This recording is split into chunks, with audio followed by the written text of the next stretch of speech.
Le senior vient complètement s'intégrer dans la chaîne de valeur du groupe, puisque nous accompagnons toutes les vies immobilières, on va dire, de l'étudiant au senior. Donc Egide de Métis devient un maillon indispensable de cette chaîne de valeur, mais aussi d'un point de vue plus vertical, puisque Egide de Métis, je vous l'expliquerai tout à l'heure, va devenir un petit peu le vaisseau amiral de notre offre senior, puisque nous avons déjà des activités, des offres qui existent sur ce segment-là, mais Egide de Métis va vraiment devenir un petit peu le fer de lance de cet ensemble de cette offre. C'est un moyen pour nous aussi de se développer à l'international, mais d'une manière, je dirais, low equity, low risk, puisqu'on est capable d'y aller, non pas forcément en ayant des investissements capitalistiques importants, on peut y aller aussi par des contrats de management, voire même dans des approches de type franchise. Ce qui est très important au fond, c'est que l'acquisition, qui est une acquisition importante quand même, puisqu'on parle de 350 millions, on parle de 2300 collaborateurs, va faire évoluer quand même, je dirais, la physionomie, enfin le profil du groupe, notamment dans sa dimension service, puisque cette place que va prendre Egide de Métis donne un sens et un poids encore plus important au service au sein du groupe.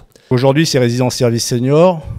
C'est un marché en forte croissance, avec 600 résidences, mais que 50 000 logements.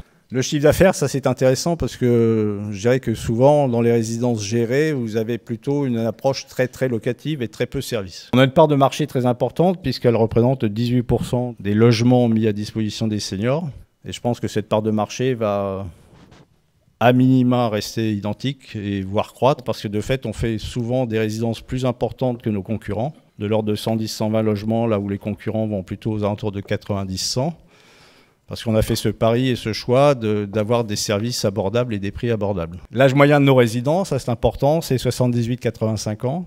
C'est le gros de notre troupe, sachant qu'on a quand même malgré tout, bien sûr, des seniors qui viennent chez nous avant 75 ans et beaucoup de seniors qui viennent après 90. Résidence de Métis, c'est un immeuble collectif en moyenne de 120 logements qui sont principalement des 2 pièces de 45-46 mètres carrés avec souvent des balcons et des terrasses. Il y a des 3 pièces et il y a des grands studios.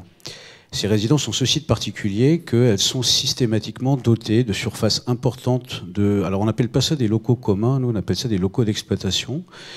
On va dire le club de Métis, entre 800 et 1000 mètres carrés. Il y a effectivement l'espace d'accueil, il y a un grand espace de restauration, il y a systématiquement une piscine intérieure, il y a un salon de coiffure. Que les gens choisissent de venir dans une résidence de Métis, c'est pas subi. Si on va avoir du succès, il faut écouter qu'on ait déjà un produit immobilier de qualité, une offre de service de qualité. On a commencé à travailler à l'international. On a 2 résidences ouvertes en Belgique, l'une à côté de Bruxelles et l'autre à Anvers. On a plusieurs projets en phase de montage. On a un chantier qui a démarré en Italie. On a, je croise les doigts, on doit signer un terrain avant la fin du mois à l'île Maurice. Un très beau projet. Le plan de développement, clairement, des années à venir, qui est déjà largement en portefeuille, c'est de produire entre 15 et 20 résidences neuves, nouvelles, par an dans les prochaines années. Notre ambition stratégique au niveau du senior, c'est de créer un écosystème.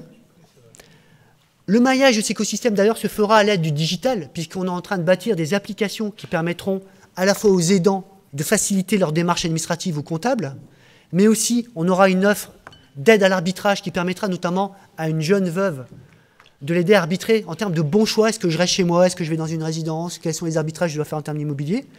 Avec un bateau amiral au centre que va être Egide de Métis. L'idée, c'est de se dire, si je suis locataire des DNA ou locataire d'une résidence mixte, ou même si j'ai décidé de rester chez moi parce que je n'ai pas envie de quitter mon logement, je peux quand même bénéficier, au fond, des services d'Egide de Métis. Et à terme, j'irai peut-être chez Egide de Métis. Et quoi de plus rassurant pour un aidant de se dire, tiens, au fond, j'ai une résidence Egide de Métis qui n'est pas loin du lieu de vie de mes parents. Est-ce que je ne demanderais pas demain à Egide de Métis de surveiller à distance mes parents? Vous voyez, donc, c'est ça l'intérêt de cette filière. Et c'est ça l'intérêt de ce qu'on fait déjà depuis un petit moment chez Nexity. Et Egide de Métis va devenir la clé de voûte de cet écosystème autour du senior.